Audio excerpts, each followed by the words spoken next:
Hey, it's Zoe Routh, and I am a Canadian Australian who loves to work with CEOs and teams on the people stuff in leadership. My guest today is a former CEO and also a coach and mentor to CEOs.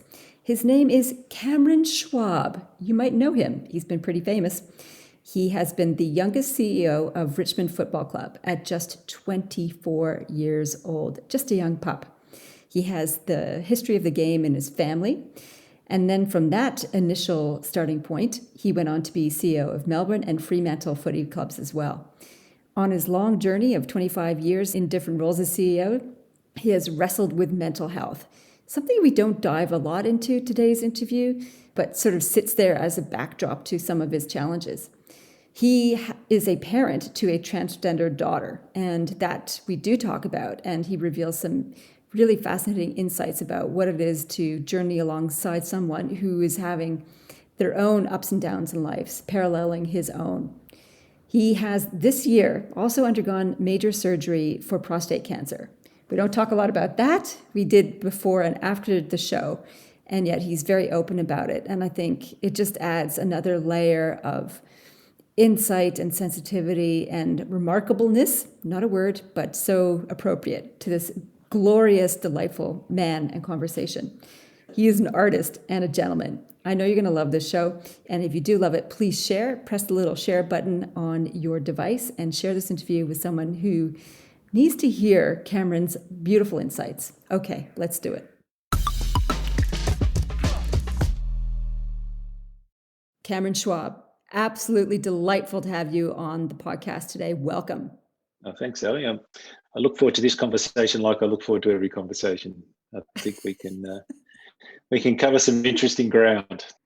Absolutely. We've sort of got a little bit in common, but a lot out common. Is there such an out common? I don't know if that's a word, but we got in common and not in common.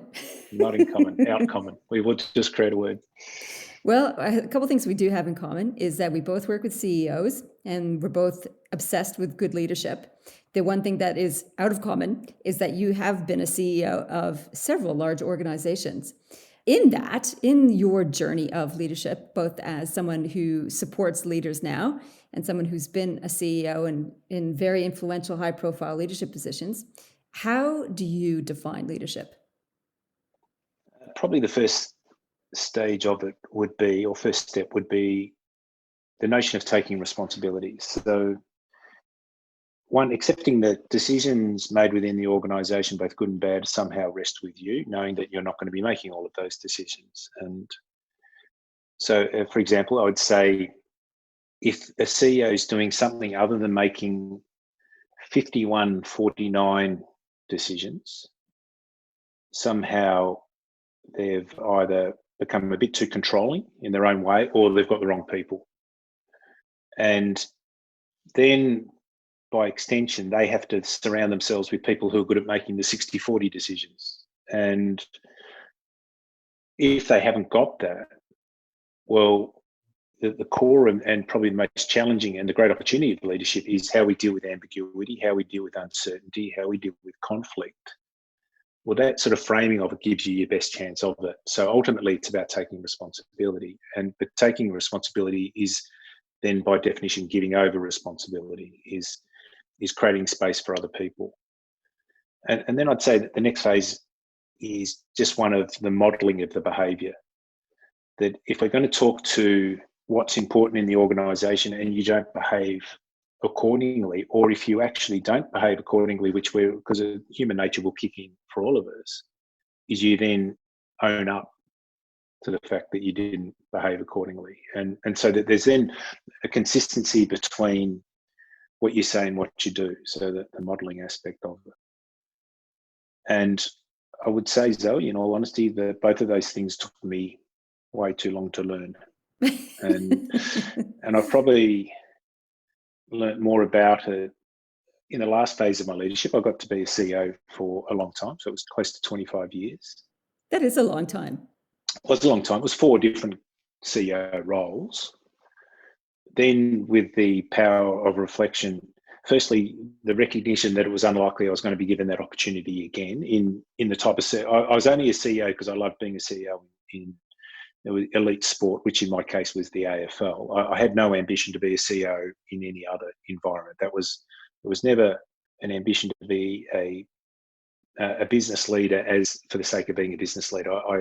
It was to lead a football team in the sport that I loved. That was how it played out, which is then being a CEO, and then being able to practice it for a long time and work out that a lot of the things of which I thought that I was building a CEO game around were in fact not going to be the things which were going to sustain. And in one case, became career defining because I got the sack and I had to rebuild. And if you get the sack in elite sport, well, it's quite public. You don't have to explain to people that you got the sack in most cases, because they read it in the news and saw the interview.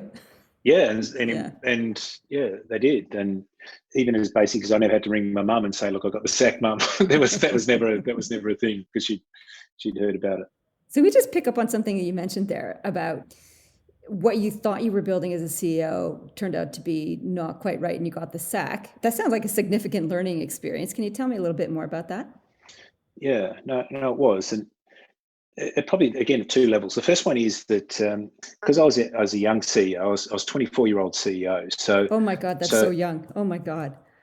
And I was young too. I was probably in a technical sense. I had a background which was more than a 24-year-old, as in I'd grown up with the game of Australian football. My father was a very prominent person. I grew up in and around the sport.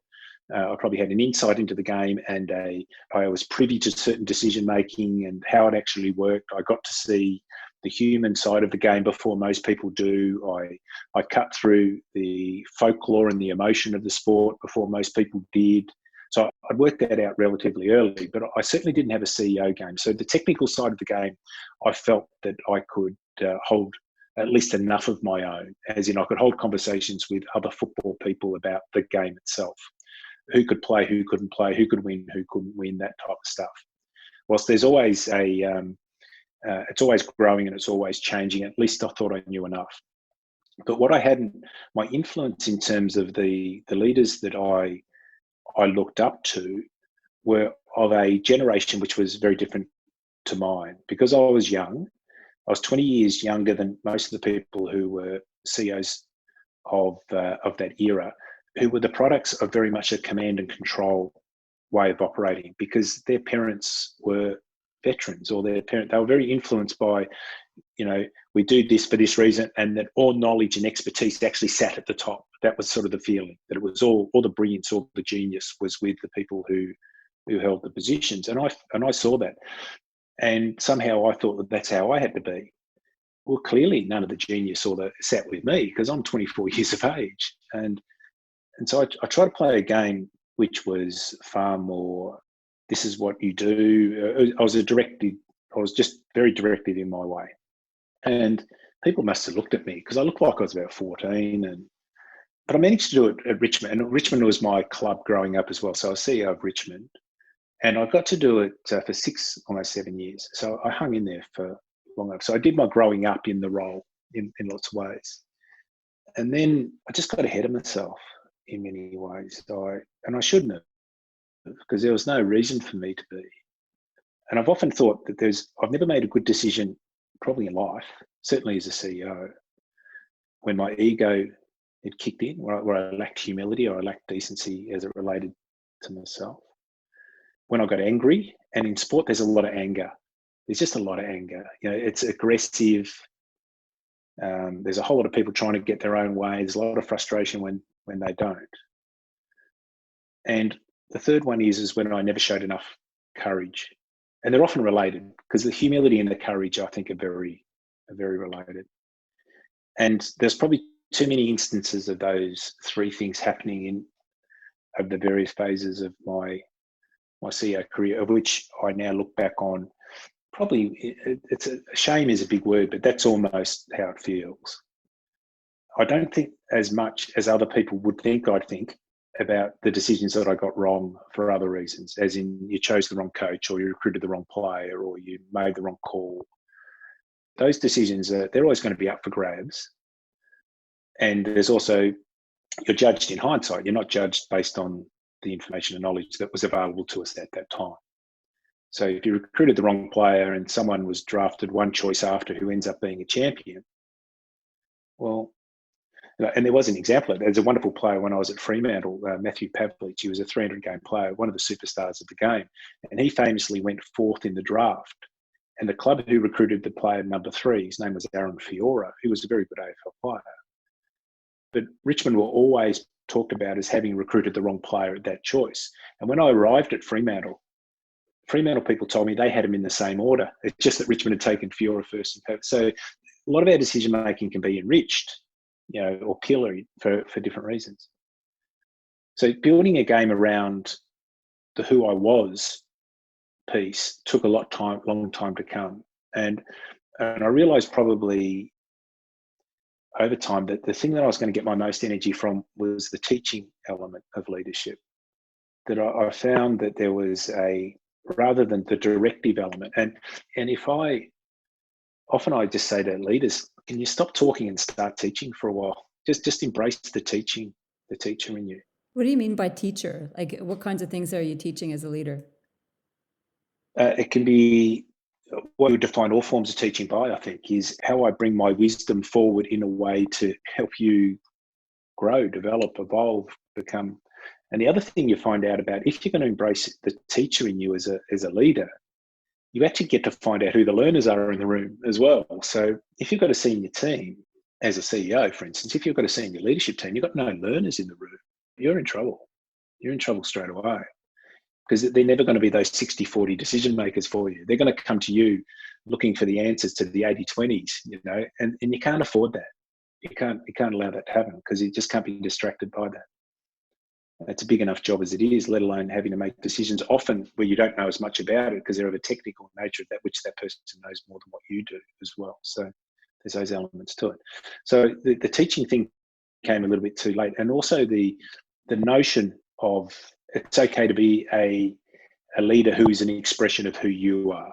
Whereas I reckon I tried in the first instance to be sort of some potpourri version of other leaders, and of course you're going to learn from them, and I had some wonderful mentors, who wouldn't even know that they were that to me in some ways, but others who were formerly that, who had a huge influence on me, but probably just this realization that your leadership could be a full expression of who you were, and that includes the stuff you're not so good at, that includes the stuff of which you probably would prefer not to be part of who you are, but it is who you are.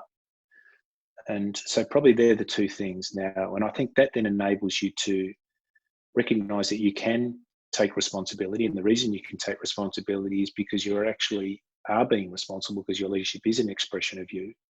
And you also then get to model the behaviors as well, because you don't have to make up who you are every time you walk in the room. You can just be who you want to be.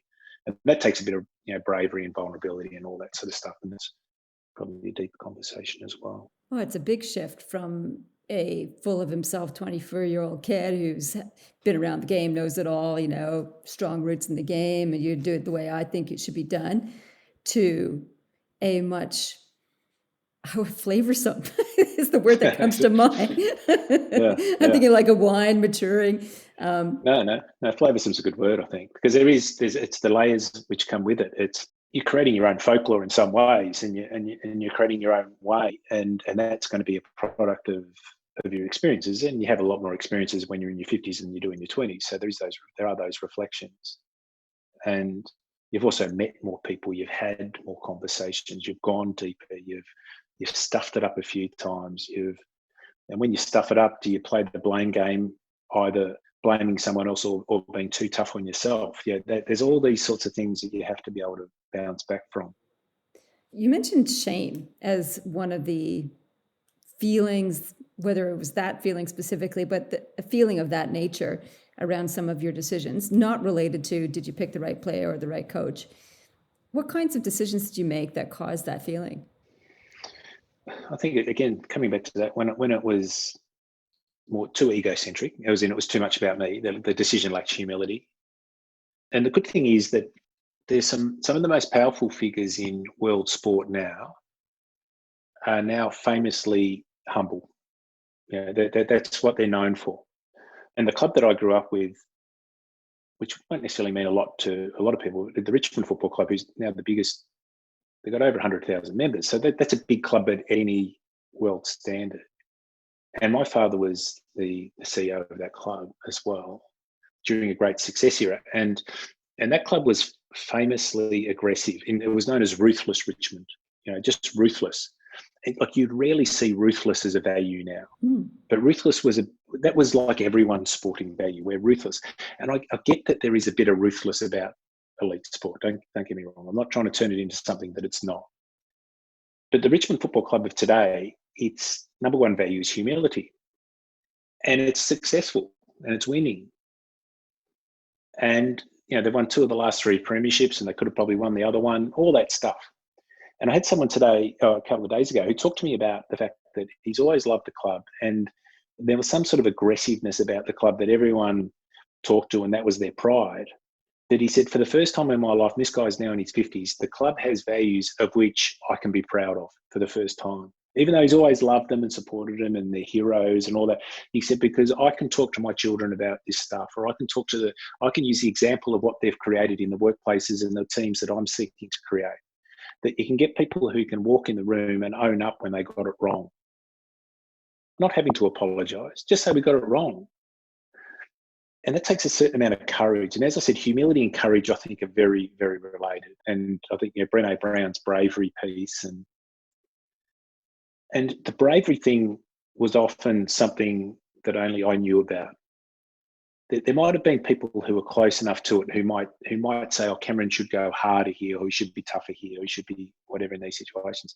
But I knew there were times when I should have stepped into conversations.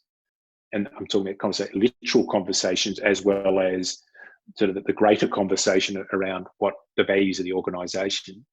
And I chose not to, because I didn't have the courage to do so.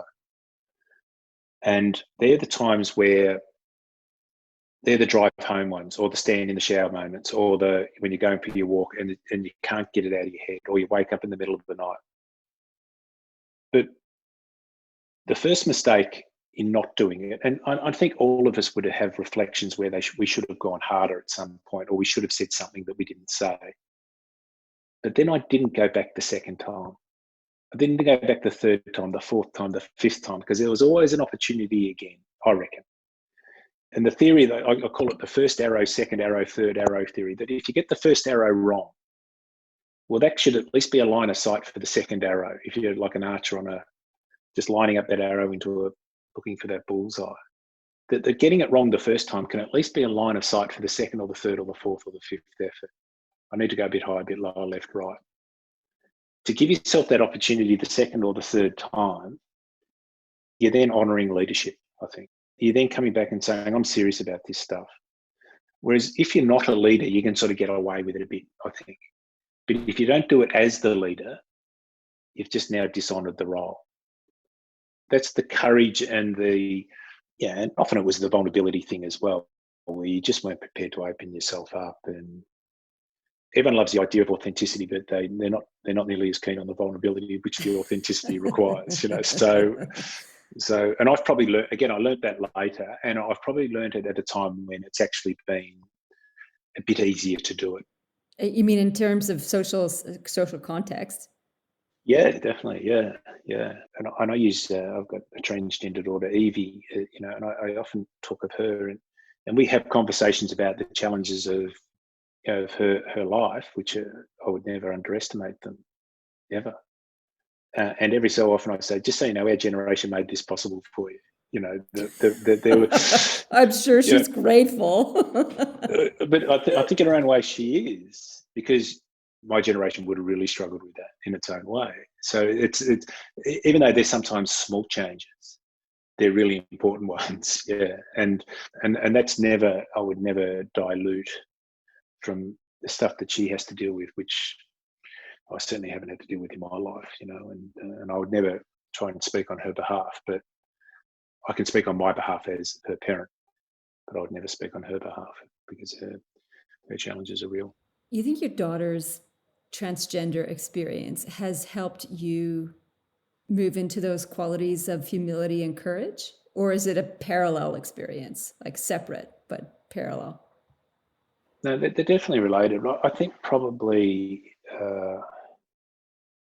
I've been always fairly open with my kids, with and they've also experienced it. They've lived the experience of my, because from the moment that those kids went to school, they were asked whether they were any relation to, particularly in Victoria.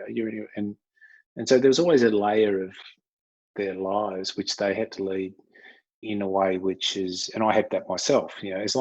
As soon as I can remember ever explaining to someone who I was, as in I had a surname or something other than Cameron, they'd say, "Are you any relation to the bloke at Richmond?" And I'd wear it like a big badge of honour because I loved the game and I was proud of my dad. And then by the time my kids came around, I wasn't sure that was a good thing. It added a complexity and a layer to probably growing up but these kids had no choices. And then they watch me as I ride the highs and the lows and all that. So I was always relatively open with them. So I think hopefully that then created a platform whereby, Evie at 16 could come to me and have that conversation, because she knew that I had my own war wounds, I had my own challenges, and that I'd chosen to handle those challenges with varying degrees of success and otherwise, and sometimes it was quite self-defeating and damaging to my well-being. But again, not wanting to ever show anything other than I was tough enough and hard enough to handle the life that my career and all that required of me, when it didn't really. It never did, but I felt that it had to. So I think then it becomes, then we get to learn from each other. And it's added this beautiful colour and flavour. You talk about flavour before, to our lives. Like I've actually, over the last couple of years, been asked to speak at pride events and stuff like that. Things that, as a white heterosexual male, product of a classic Melbourne suburban upbringing, I feel privileged to have these conversations, and people come to me and say, "Oh, you must be a wonderful parent," and it just doesn't sit with me. It just says, "I don't think all you're doing is just giving your kids the best chance they can possibly have, and if that's in a gender other than the one she was born into, well, that's sweet with me." Yeah, parenting, I'm not a parent, and I'm always full of admiration and heartful for parents when they sit in service to their kids. Because no matter how many books are written about it, frickin' hell, it's it's a hard go. Yeah.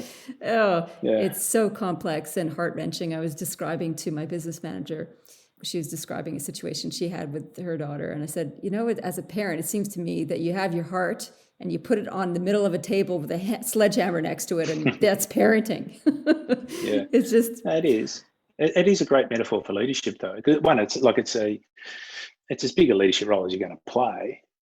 And my reflections on it is, and even when Evie was born, and Evie was Lachlan, and when you put the baby in the back of the car, it goes from sort of the womb to the hospital to the back of your car. It's like it's too big a step, that one, Like in the womb, it just seems it's invisible, So, but you're hoping everything's going on in there that should be going on, and then obviously childbirth, all that, and then you're in the hospital itself, and you push buttons, and someone comes and helps you feed and do all that stuff, bathe, wash the baby, and then it's in the back of your rotten car, and you're driving over the speed humps at about, I don't know, 3 kilometres an hour, and you're sort of going sideways across the speed bumps, so you don't get the full impact of them, And then 6 weeks later, you're just over the top, It just is and I think it is a really good metaphor for leadership, because your first days of leadership feels like that, And I remember actually sitting in my office. It was, and I was 24. I was young, and I remember sitting there, and I had the office that I used to go and visit my father in school holidays, and it was only about 10 years earlier that I'd done that.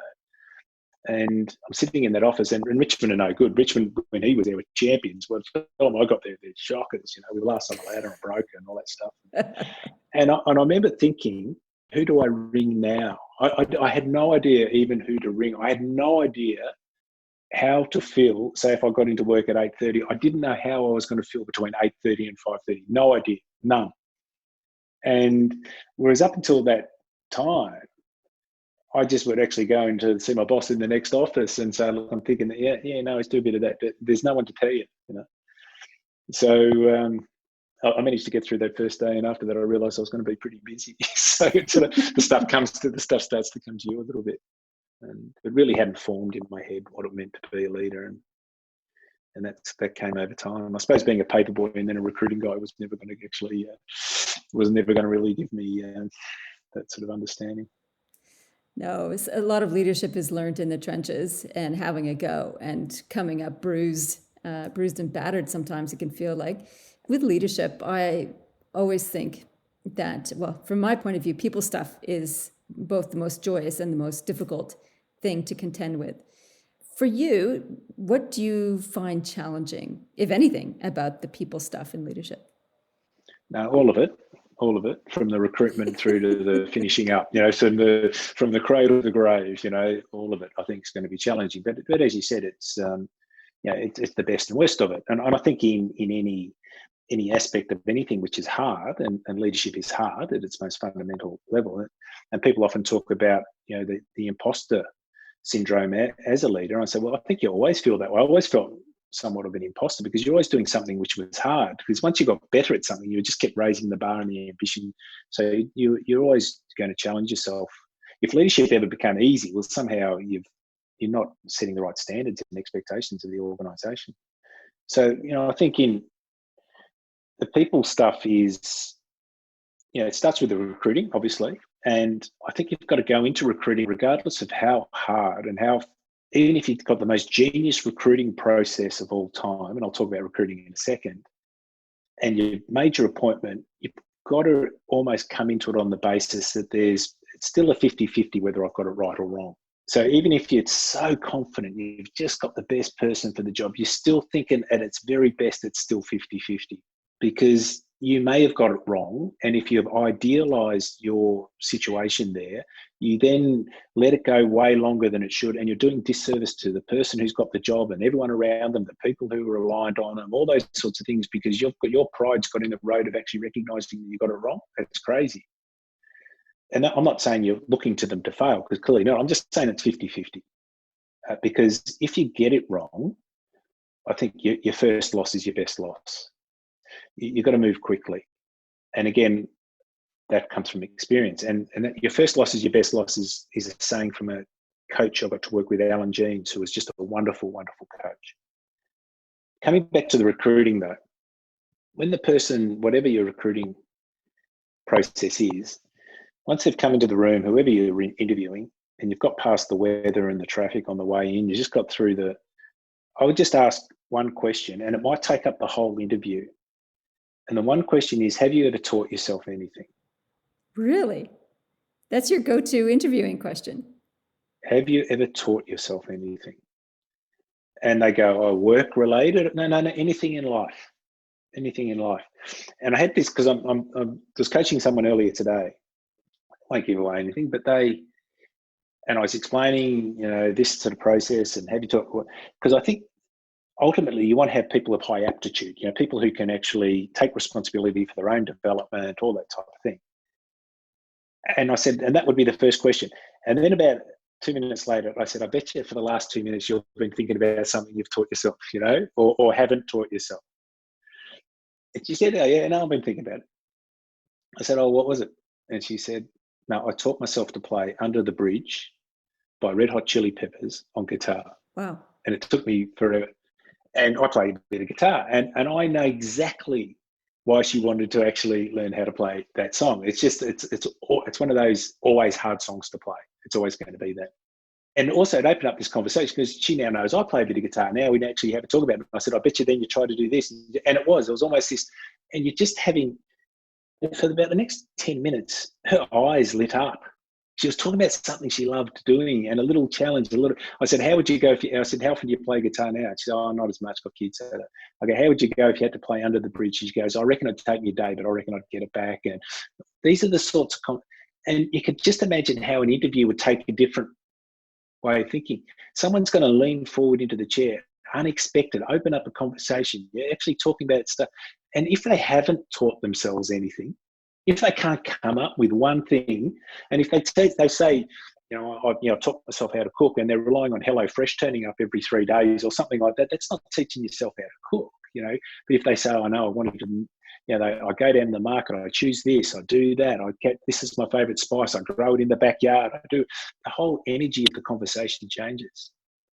But if they haven't taught themselves, well, I just reckon that means you just don't employ them. You want people who are prepared to take responsibility. You want people who are going to actually come to you and challenge you and say, "I think there's a better way. I've been reading up on this. I've been looking at this book. By the way, have you read this book here? Are you listening to this podcast here?" They're the people I want walking in my room. Yeah. And if you actually then go from that, and then the other thing I'd then do is take them out of the environment of which is the normal interview environment. Arrange to go for a walk with them in the middle of the day, or do something. Put them into an environment which isn't the normal day-to-day one that they live. And just find out and watch how they interact with other people if you're having, although it's a little bit different at the moment. You can't just, the cafe scene's a little bit different. But if, see how they interact with people around them. If they're rude to the person who's making the coffee, if they're just this little simple things, I think. That's awesome. Because ultimately, if you want to have someone working with you and for you, you want them to be with you for 5, 6, 7, 8 years, ideally. Even now, in the times where you're going through periods of change and stuff's happening in your life, well, they're the people who are ringing you up and saying, "How you going? How you handling all this stuff?" Because you've actually built this thing based on just really good, and ultimately they could do the job as well. They were actually good at doing their job. Yeah. They had the functional capability and the attitude, but they had the aptitude. I love that. That's the key. So we've talked about failure through this conversation and ups and downs and lessons and insights. I'm curious now, after 4 CEO roles and now as a mentor to CEOs, how do you define success now as compared to when you were a 24-year-old young gun? I've always just liked, and this is going to sound a little bit strategic. I always just like a simple measurement of performance versus expectations. So, because we get to define both really. So what that is have we matched ambition and capability? And sometimes, and the jobs that I took in my CEO career, or the jobs that I had, not that I took, the ones that I got the opportunity of having, were generally clubs in some form of crisis. There was a lot going on. And that wasn't because that's what I was looking for. That's because they were the ones looking for CEOs. Basically, that's where the opportunities were. They had situation vacant next to their, they had empty chairs in the CEO's office because they weren't necessarily, something had happened which the club had ended up in some form of crisis. And so that's different mentality towards it. So therefore, sometimes you might have standards and expectations that you have as a leader coming into an organisation, of which the organisation isn't ready for those standards and expectations. So, because often it has to build on its own learning. So you need to take a whole new group of people. My sister teaches hearing impaired kids, but as part of it, last couple of years she's gone back and she's teaching prep kids. She's back into teaching the preppy kids. And I just imagine the frustrations of taking a whole group of kids through that wonderful learning experience, knowing that 12 months later, you're going to have to start with a whole new group of kids again and take them through. And they're going to have their own independent, individual ways about them. Well, I think leadership's a bit like that. You can't fast track certain learning. Certain aspects of learning needs to be organic. Even though you can stand up as the leader and say, "We're doing this, we're doing that," you go, "Well, they're going to have to work this stuff out for themselves." So even reducing expectations at different times is actually part of being a leader. So therefore, performance versus expectations is the critical measurement. So if you're only at this level of capability at this point, don't try and create crazy ambition where all you're doing is bringing almost a bullshit element to their existence where they're saying, "Well, we're not at that level yet." I had years where I knew that our team, we played 22 game season in the AFL, where I knew we were only capable of winning between 2 and 5 games. So what does winning look like when you're not winning, as an example? Tell me what success looks like when we're not being successful in the way that the world measures success. And if you can actually say, "Well, I can break that down. If we improve in these 3 areas, if we improve in those 2 areas," that then becomes the platform for the next layer of learning and the next layer of development. And before we know it, in 3, 4, 5, 6 years' time, we will be competing with those good teams, those good clubs. Oh, that's really insightful. That's really great. Cam, I'm also curious about, you're a deep thinker and a deep learner. What's a book or a resource, could be a podcast, could be something, that has served you well that you keep coming back to time and time again? Old Man and the Sea by Ernest Hemingway. It's probably Really? been probably my number one. I read it when I was 14 because you had to read it because I went to a school which told us to read it. And I don't know how much of the story people know, but it's about an old fisherman and a young boy, basically. And the old fisherman goes out to sea on his own, catches the biggest fish of his life, which is a big marlin, and he has the fight of his life, and has these amazing reflections when he's out at sea. And by the time he comes back into shore, the marlin's been attacked by sharks, so there's only the skeleton of the marlin left. So when I first read the book, I read it through the eyes of the boy, and then I went away on the house that I stayed in regularly during holidays had Old Man in the Sea as just in their bookcase. And I picked it up again when I was 20, and I realised the book had changed between the ages of 14 and 20. Funny how that happens. Yeah, I'm gonna read the book every year of my 20s, and I did. And every year sort of changes because you get married, you have kids. It was just that stage of life, And I was taking roles in footy, and then I read it again recently, and it's a wonderful audible. I'm trying to remember who narrates it. And I'm now in my 50s, and the book had changed all over again. I'm sort of more like the old man, I think, in my own way. And an old man, when Ernest Hemingway wrote the book, probably was a man in his 50s. That was an old man. I'm 56. My father died at 52. So that's sort of the context in some ways. I could read that book and it's only 120 pages, 110 pages. And so when I do my leadership programs, that's the book I give, is Old Man in the Sea. Wow. For that reason. Those who love their sport and love the genuine metaphor of sport, because there's a lot of bullshit metaphor of sport as it applies to life and work and all of that. There's a great book called Legacy, which is based on the All Blacks, the New Zealand All Blacks, who've got wonderful sort of mantra as well as huge performance. They're the winningest sporting club ever, or sporting team ever. And this is going to sound really basic, and you and I both had an introduction to this book. Atomic Habits is by James Clear, is one of those books which every 15 pages, you almost have to put it down to go, well, how come this wasn't given to me when I was 14, And there's a line in it. We don't rise to the level of our ambition, or a level of our goals. We rise to the level of our systems, and that's that performance versus expectation. Yeah, it's a really solid book, and I think the craft that he put into that book, just in terms of distillation of the key messages, I think is admirable from a writing point of view, let alone a concept point of view. Yeah, it is. Yeah. And there's another one I just recently read, and I know that's always a bit of a trap when it's recent in your mind. Is a book called Lost Connections, and I can't remember the author. that's right. I'll Google it. And someone who's struggled with some mental health issues at different times. Again, it was one of those just make sense books where it talked about what you'd almost call the pharmacy response to mental health, which is people who haven't struggled with mental health might say, well, that's not a book I need to read. But it talks about the importance of the way that we connect to various things, and the conversation we've had here is how we connect to what we do, so how do I connect as a leader to who I am? And I have struggled in life when I didn't have the connection of, as I mentioned, I didn't want to be a CEO for CEO's sake. I wanted to run football clubs. That was where I was going to find the meaning, through the game, as well as hopefully producing something which had a legacy in the game as well.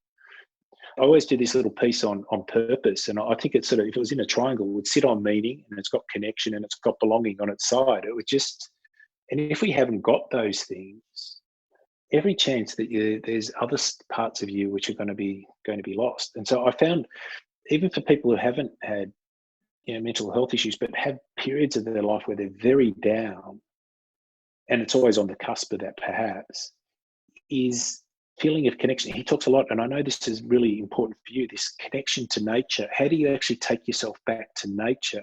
But nature doesn't necessarily have to be climbing mountains. Nature might be actually just spending, half an hour in your herb garden. It doesn't have to be that. And because there's such a pharmaceutical response to things, because if we can take a pill to get better, well, that seems like a really good outcome. But mental health isn't a headache, Mm.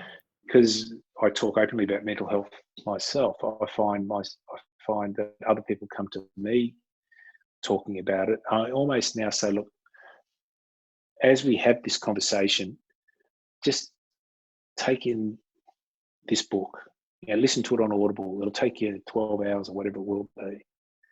And then let us have the conversation and tell me what decisions you then took as a result of listening to that. Which one of these, I think he's got 7 or 8 framings of it. Which one of those did you relate most to?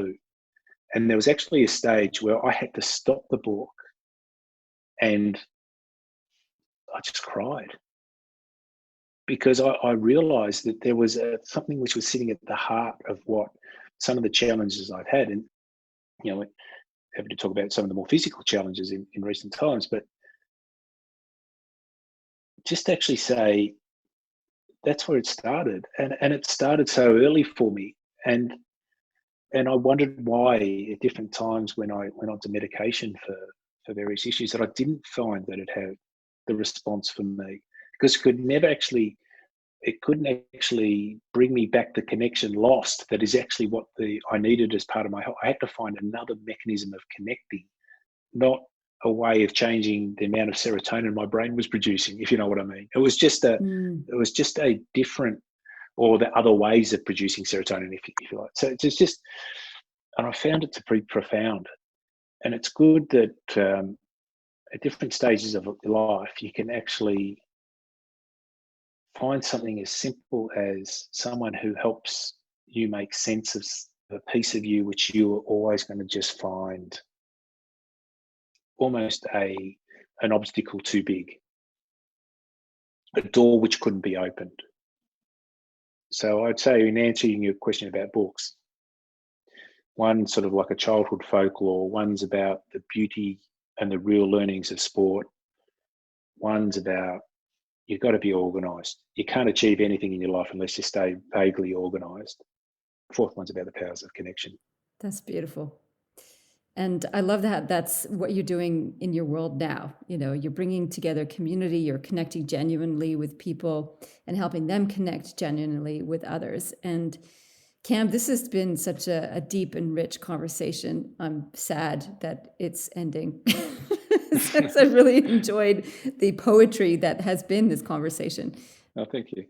So thank you so much for sharing your world and your insights and your beautiful wisdom.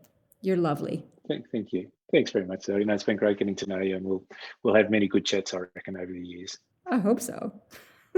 We will. Cam and I share a lot in common. As we mentioned at the beginning of the interview, we've both been through cancer. We both love working with CEOs, and we're both passionate about leadership. I think from his experience and his insight, one of the chords that really rang true for me was this idea of humility and courage as being the cornerstones to effective leadership. And really, they are a rallying cry, a raison d'être. Of course, French had to come out. A reason for being as a leader is to show up with humility and courage and to do the best that we've got with what we have. I love this conversation with Cam. You can just feel the depth of richness in the conversation and his world experience. And there are many, many more stories to be had. So what a joy. If you loved it as much as I did, please press the share button. It'd be good for me, good for you, and good for the person that you share it with. Thanks so much. In the meantime, live well, lead well.